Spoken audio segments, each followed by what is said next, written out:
Oh my god, I'm so excited. I changed my conch piercing! Hello, it's me alone in my room bringing you another week's of video. So this week I thought maybe I should update on my 3 piercing that I got after I came over to London. So it's a 3 months conch, a 2 months surface piercing, and a 1 month belly button piercing. 3 months conch update. So basically this conch did not give me any issues whatsoever, like because I already have so much piercing on this ear, so it's kind of like it's kind of natural for me to like sleep on this side already, and like if I were to sleep on this side, I kind of know the spot which I wouldn't touch my ear. So in a sense, like when I pierced this conch, it did not give me any issues when it's healing and stuff like that. So everything's good, everything's okay. And then after 3 months, it's actually just nice 3 months, I actually changed it out yesterday. Like I got a really nice stainless steel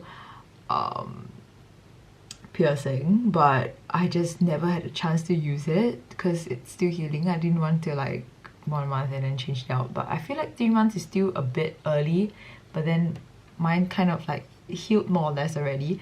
So I changed it out yesterday and it's gorgeous. I mean, I love that like long flower arrangement. But anyways, yes, so surface piercing has settled now already. So there is this like little spaces at the bar at the top, but other than that, when I first pierced it, it was a bit there was a bit of like bruise, like of at the first week at least. There is this like it's very light for me. Like it's just like a very like slight bruise that you can tell that it's bruised, but it's like it's not. This surface piercing didn't give me much issues as well, because I feel like it's because I chose a disc instead of a ball. Because you know, when you have a ball as the jewelry, like when you change out of things or clothes, like it gets tugged really easily, or like towels, like loose strings, loose threads, you just like, you get tugged and then that hurts. But I changed to a disc, so it's harder for like, or like for fabrics and for like your fingers, whatever, to like get hooked onto it. And yes, so my belly button kind of gave me a tiny bit of issue. Like it's not that big of an issue, but like it was a bit of irritation in the first week where after I got it, because I love high-waisted clothes. Like I love high-waisted pants, I love high-waisted jeans, but first week do not get anything high-waisted, or like do not wear anything high-waisted. So what happened was that I was wearing a high-waisted jeans and I was like sitting on the floor. So like, because you know how your body kind of like contorts when you sit down, so like my belly rose kind of like this, and then the belly piercing kind of like got pushed, and then when the jeans, like the edges of the jeans started like rubbing against that piercing, so it kind of irritated it. And then halfway through I was kind of like, okay, this is uncomfortable. And then I looked down and then I kind of like I lifted up my shirt and I was like, oh my god, this kind of like, there was a bit of like a smell, and there was like this dark discharge, and I was kind of shit, like did I fucked it up basically. And then I went to clean it, and then I took a picture and then I sent it to my piercer, and I was like, oh my god, I'm freaking out, like do I have to take it out or do I just leave it in?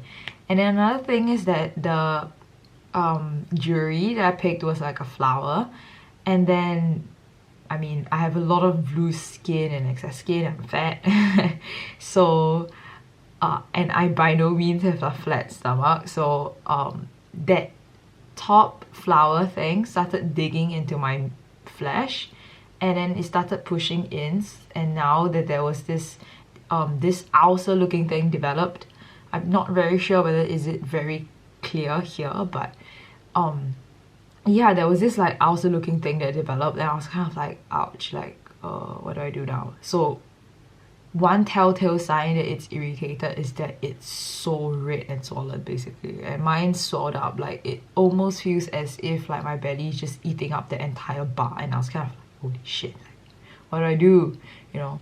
But I texted my piercer, she was like, oh no, just like clean it as always, and then leave it and don't touch it, whatever. And I was like, okay, I'll do that. And then that's it. So it kind of calmed down after 2 days or 3, and now it's 1 month and it's healing nicely. Aftercare. So what happened with that belly button piercing is still in. It's healing very nicely now. It looks like this. It's settled as well, and there's this like excess bar that you can tell. I use saline solution, this sterile sodium chloride. This is the one I found in my local pharmacy. You can find it on Amazon as well, which is this chloride solution, 0.9%. And then because this thing shoots out like a jet, I'm gonna open it and I'm gonna show you. Like, this thing shoots out like, I don't know whether you can tell, but can you tell? Like, it basically it shoots out like, it's not a spray, it's like a jet. So what I did was that I went to buy another empty spray bottle, and then I added in to like a tiny spray bottle, so it's portable as well. And then if, let's say, like you stay over at friends or like whatever, you don't miss it out. So this, like, it basically sprays like small little, like, yeah. So I didn't expect this because I thought that it's gonna be a, you know, a spray, but it was like a jet, and I was like, holy crap, okay, I'm gonna get like a tiny bottle instead. But I had it already. So for Aftercare, it's more of like this, like basically you just spray all over your piercing, and then basically like you just like kind of like go over everything, and then use cotton buds or anything that you have, and then just kind of go over it, and then just go over all your piercings.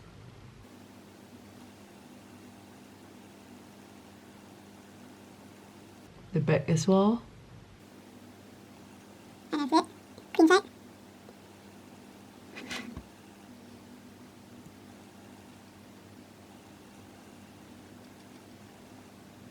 And that's it. And then for like surface piercing, it's more of like, because it's a disc, so I kind of like spray all over it first, and then use like a piece of like kitchen towel or like tissue, and then go under it like that, like just like one piece, and then go like cuts like this, yeah. And then you just like kind of like clean it and then dry it, pat it dry. Just make sure you don't leave it wet and then cover it over with some other stuff, and then that will start stinking up like real quick. Anyways, last but not least, I kind of want to ask, like, it's just a generic question throwing out there. What is the rudest thing someone said to you if you have a piercing? What is the rudest thing someone said to you? Or what are some of the preconceived notions that some people might have against people with piercings or tattoos, or like basically body modification in general? I kind of want to know. And if you know the reason behind it, that's even better. I kind of want to hear it, because I really do understand, and I am kind of trying to understand. So yes, please hit me up in the comment section down below, because I really am trying to understand, in a sense, because I really don't understand why they do it. Yeah, because I feel like it's kind of sad that they are missing out on so many good people just because of their preconceived notions against them, just because of their appearance or like how they look or certain decisions that they might make. I feel like one of the kindest and like the nicest people I met are all like, they all have like piercings and stuff like that, and so I don't really understand. So like, please do help me understand. And if you're watching this and you are like more conservative, like, please just let me know, like, because I feel like it's okay if you yourself don't like them, just don't get it, because it's not for everyone. But just don't put the same expectation or like the same benchmark on yourself and then force feed into everyone else. Don't do that, basically. Don't do that. And thank you so much for watching this week's video, and I'll see you guys again next week. Bye.